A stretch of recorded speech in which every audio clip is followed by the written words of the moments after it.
Holiday traditions like Christmas, we inherit them. Like, I was born in a traditional Shia Muslim family in a small village northwest of Iran.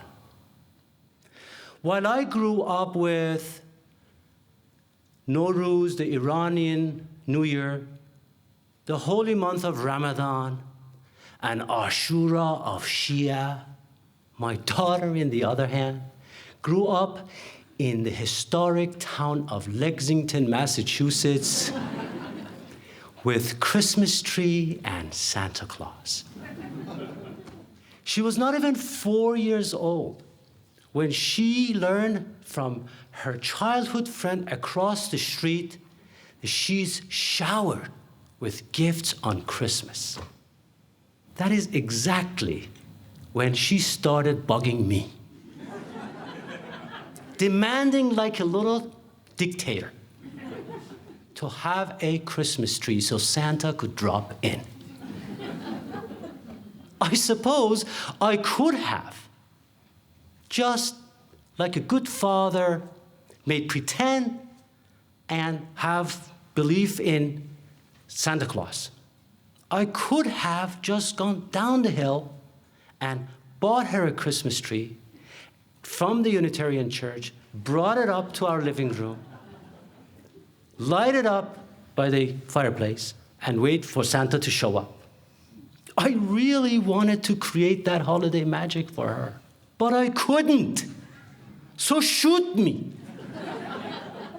I couldn't pretend, not in my mid-40s. And for once, I really wished I should have been born here, to a Christian parents, than my Muslim parents of my own. Didn't Santa come visit you when you were a child? She pleaded with her big, dark brown eyes, befitting of a Persian princess. As soon as I heard that question, I realized how pissed I was. Where exactly was Santa when I was her age? I could have just told her Santa doesn't exist. Be done with it. Put my foot down like my own father would have done. But like a good father, I realized I was dealing with a 4-year-old. And I didn't tell her anything about Santa not ever showing up when I was a child. But I was adamant. I was not going to surrender to her demand and start make-believe in a fairy that was not around when I was her age. That's right. I decided if there were going to be a holiday tradition for us, especially one with a fairy, I wanted her to believe in my fairy for once. For that, I had to think very quickly, because I was dealing with a 4-year-old who was in the middle of throwing a temper tantrum. I realized I had 2 problems I had to address with her. Problem number 1, somehow I had to find an explanation for her why I was not born in a Christian family. I had to explain to her that it's not my fault that Christmas tree is not among the trees that are mentioned in the Quran. I didn't write the book. Problem number 2, what would I tell her about Santa Claus? How was I gonna explain his absence during my childhood? And that's when I let the creative juices flow. And I did what a good immigrant like me should do in situations like this. That's right. Blending some of the old with the new, I created our own winter tradition.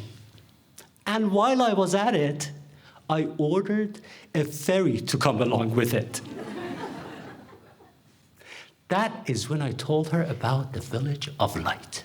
From my story, she learned that Santa actually has a twin sibling who is just as nice and giving as Santa himself, whose job is to deliver presents for all the special kids like her who happen to be born to non-Christian parents like me. Just like that. In the story, she discovered that when winter solstice arrives, Yalda, who is the Iranian symbol of winter solstice, will come down the chimney and bring her present. If she were to be a good girl, behave, and stop the tantrum at once. Instead of a Christmas tree, we ended up building a beautiful, delicate ceramic village in our living room and lit it up. A village that had everything for Yalda's visit. A hotel, a restaurant, homes with people, a barber shop, even a library. We made sure to light up the street of the village with real traffic lights and lampposts and trees with colorful, shimmering lights. You should have seen her eyes, radiant, truly like a Persian princess. Proud and excited, she sets a tray with an assortment of Persian cookies and Persian hot tea and puts it right next to the village and waits for Yalda to arrive. That winter, and many more winters after that, she wrote a letter, and together we went to Lexington Center post office and mailed it to Yalda. I am glad I put my foot down for once. My daughter now keeps her inheritance in a big box in a closet down in our basement. Every winter solstice, before Yalda arrives, she brings the big box upstairs to our living room, sets the village, lights it up, and waits for Yalda to arrive.